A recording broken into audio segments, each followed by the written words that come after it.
उत्तर प्रदेश विधानसभा के चुनाव की सरगर्मियां जानने के लिए आज KN Live 24 पहुंचा है जनपद कन्नौज की विधानसभा तिरवा में। यहां पर हमारे साथ बातचीत करने के लिए मौजूद हैं जो राजनीति की अच्छी पहचान रखते हैं दिलीप सैनी जी। उनसे जानकारी करेंगे कि इस बार जो आपकी विधानसभा में मत जनता कर रही है, क्या निकल कर सामने आ रहा है, किन मुद्दों पर वो अपना वोट कर रही है और किसको चुन रही है। आइए चलते हैं दिलीप सैनी जी से बात करते हैं। दिलीप सैनी जी, जिस तरह से पता चल रहा है कि कन्नौज की राजनीति इस बार जो है बहुत करवट चेंज कर रही है। कभी रुझान बताया जा रहा है कि भारतीय जनता पार्टी के पाले में जा रही है सीट, कभी बताया जा रहा है कि समाजवादी पार्टी हावी पड़ रही है, कभी बताया जा रहा है बहुजन समाजवादी पार्टी भी इस समय जो है उभर रही है। क्या है, किस तरीके से आप देखते हैं? जानकारी में इतनी अच्छी जानकारी रखते हैं आप, क्या है, आपको क्या लग रहा है? आज के परिवेश में अगर देखा जाए तो समाजवादी पार्टी स्ट्रांग पोजीशन में आ गई है। जब से बीएसपी से अजय वर्मा जी को टिकट दे दिया गया तो उस फैक्टर के हिसाब से BSP strong position, Samajwadi party strong position में आ गई है। और जो विकास कार्य देखे जाए तो समाजवादी पार्टी से ज़्यादा हमारे हिसाब से किसी ने विकास कार्य नहीं किया, क्योंकि चाहे वो मेडिकल कॉलेज हो, पैरा मेडिकल कॉलेज हो, इंजीनियरिंग कॉलेज हो, पॉलीटेक्निक हो, सारी चीज़ें की जो समाजवादी सरकार में ही आए हैं।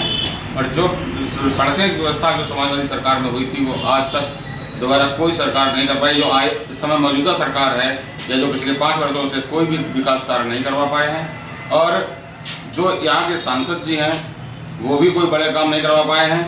पूर्व में जो आगरा लखनऊ एक्सप्रेस वे है, उस एक्सप्रेस वे पे कट पे जो सीढ़ियाँ बननी थी, उस सीढ़ियाँ बनाने का छोटा सा काम भी हमारे सांसद महोदय नहीं करवा पाए, क्योंकि ये जनता के हित में कार्य था। जनता को काफ़ी परेशानी होती, कई लोग ऊपर से गिर के दुर्घटना में चोटिल भी हो चुके हैं। तो इस हिसाब से ये सारे कार्य हैं। और जो इस समय समाजवादी पार्टी ने जो अपना विज़न रखा है कि 300 यूनिट बिजली मुफ्त देंगे, बच्चों को फिर लैपटॉप देंगे, समाजवादी पेंशन देंगे, कन्या विद्याधन भी बना चालू करेंगे, और जो किसान हैं उन किसानों को बिना ब्याज के हम ऋण मुहैया कराएंगे, उस पर ब्याज सरकार वहन करेगी। जिस तरीके से आपने कामों को गिनाया है, 2017 की अगर बात की जाए तो जनपद की 2 सीटों पर भारतीय जनता पार्टी ने कब्जा कर लिया था। आखिर क्यों दोनों सीटों पर जनता ने नकारा समाजवादी पार्टी को इतने काम होने के बाद? उस समय लोग बीजेपी से थोड़े प्रभावित हो गए। इन लोगों की झूठी बातों में आकर के उन्होंने जो यहाँ के लिए गिनाए थे कार्य कि हम यहाँ पे गोदका फैक्ट्री आलू से डालेंगे, आलू क्षेत्र है ये, उनके लोगों के उस हिसाब से बहकावे में आने पर ये सरकार ने इस टाइप का पब्लिक ने कदम उठाया। लेकिन पब्लिक इस समय मुख्य रूप से किसानों की बात करें तो किसान इस समय वो जो साढ़ है, साढ़ के खेत चढ़ जाने की वजह से बहुत किसान परेशान है। रात भर जो है वो खेती में रखाता है, उसकी रखवाली करता है। कई सारे किसान तो उसमें मर भी गए हैं और चोटिल भी हो गए हैं। लेकिन सत्ता पक्ष कहता रहा है कि गायों के लिए हमने उचित व्यवस्थाएं की हैं, गौशाले बनाए हैं, उनके लिए चारा दिया है, समय समय पे जो है उनके लिए निगरानी के लिए लोगों को रखा गया है गौशालों में। ये सिर्फ समाजवादी पार्टी झूठ बोलने का काम कर रही है, हमें बदनाम करने का काम कर रही है। ऐसा नहीं है। गौशालों की अगर स्थिति कोई भी जाके देखे तो गौशालों में गाय खाने के अभाव में तड़प के अपना मर रही हैं। और जो स्थिति इस समय गायों की और जो गौवंश की हो रही है वो शायद पूर्व में कभी नहीं रही है। आज से पहले चाहे जब वो 40 वर्षों से जितने साल से देश आज़ाद हुआ वो गायें तो पहले भी थी, जरूरी नहीं कि 5 वर्षों में ही बाहर आ गई हैं। तो ये उन्होंने कहीं कोई व्यवस्था नहीं की, लेकिन केवल कागजी व्यवस्था चलती रही, बाकी ज़मीन पर कुछ भी नहीं था। इसीलिए गायों की हत्याएँ वो अपने आप ऑटोमेटिक तड़प के मरना, ये तो एक बहुत ही दुखद बात होती है। कहा जाता है राजनीति में जिस तरीके से आप जानकारी रखते हैं, ज़्यादा से ज़्यादा जानकारी रखते हैं, लोगों के बीच भी आप जा रहे होंगे लगातार, तो वहाँ से आपकी विधानसभा में मुख्य समस्या क्या निकल के आई? जनता की मुख्य समस्या क्या है जिसके लिए जो है आपकी बात कार्य होना चाहिए? मुख्य समस्या तो किसानों की है। ये साढ़ की समस्या तो बहुत बड़ी है। और किसानों को जो खाद भी नहीं मिल पाई है, खाद की भी व्यवस्था सही नहीं कर पाए ये लोग, इसलिए। और किसान भी इनसे बहुत नाराज है, व्यापारी बहुत नाराज है। व्यापारी में जीएसटी की वजह से, जीएसटी कई बार बदला हुआ लेकिन जीएसटी भी सही नहीं हो पाई आज तक, उसमें विसंगतियाँ अब भी हैं। और ये कभी भी हमारे हिसाब से आज सरकार दूर नहीं कर पाई। कम से कम हमारे साथ 40-50 बार नहीं, 100-200 बार भी इन्होंने शुद्ध कर दिया उसको, लेकिन आज भी व्यापारी परेशान है, किसान भी परेशान है, मजदूर परेशान है। ये सारे लोग परेशान हैं, पब्लिक को कोई सुविधा ये सरकार से तो नहीं, इलाज की व्यवस्था है और सरकार की तो मूलभूत 3 ही चीज़ें होती हैं, सड़क, बिजली, पानी, स्वास्थ्य। एक चीज़ और जानना चाहेंगे आपसे, इस बार जो है जनता वोट किस पर करेगी, किन मुद्दों पर करेगी? क्या हिंदू मुस्लिम के मुद्दे पे करेगी या किसी विकास मुद्दे पर यहाँ की जनता इस बार वोट करेगी?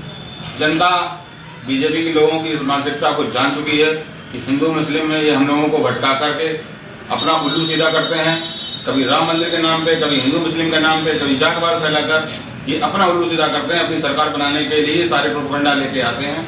ऐसी कोई बात नहीं है, पब्लिक सब जान चुकी है। इस बार 10 मार्च को स्वयं पता चल जाएगा कि क्या होने वाला है। भारतीय जनता पार्टी का एक बहुत बड़ा आरोप है कि तिरवा विधानसभा सीट पर बसपा से जो प्रत्याशी उतारा है वो समाजवादी पार्टी ने भाजपा का वोट काटने के लिए उतारा है, भाजपा का वोट काटने के लिए और अपनी जीत दिखाने के लिए। ऐसा नहीं है।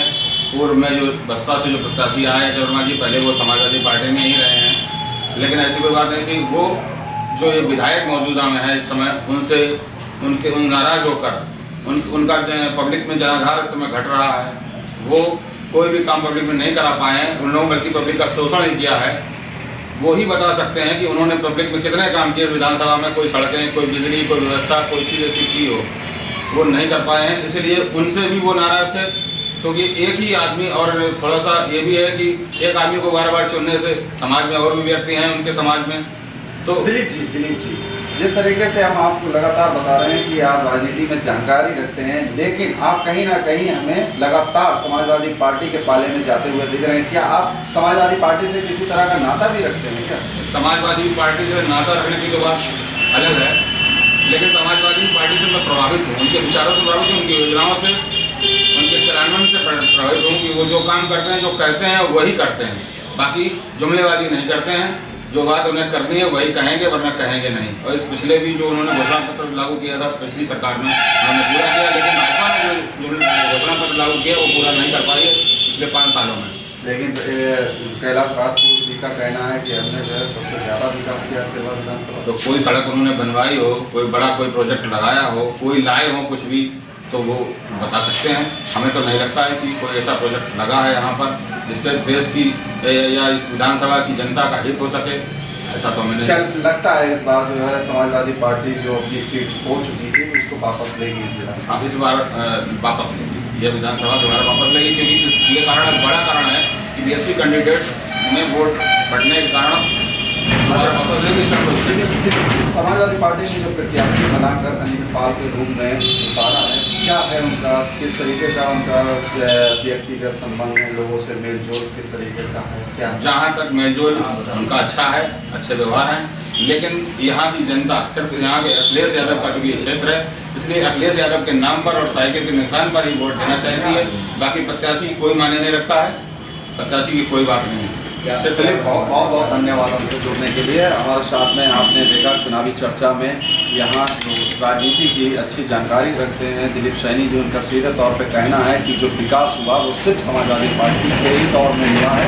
भारतीय जनता पार्टी ने जो पिछली बार यहाँ की सीट पर कब्जा लिया था वो सिर्फ झूठ बोलकर ही जनता को गुमराह किया था और वहाँ पर अपनी सीट पर कब्जा लिया था। इस बार जनता यहाँ पर भारतीय जनता पार्टी को नकारने का काम करेगी। KN Live 24 के लिए शिवम सैनी के साथ आलम कुरैशी।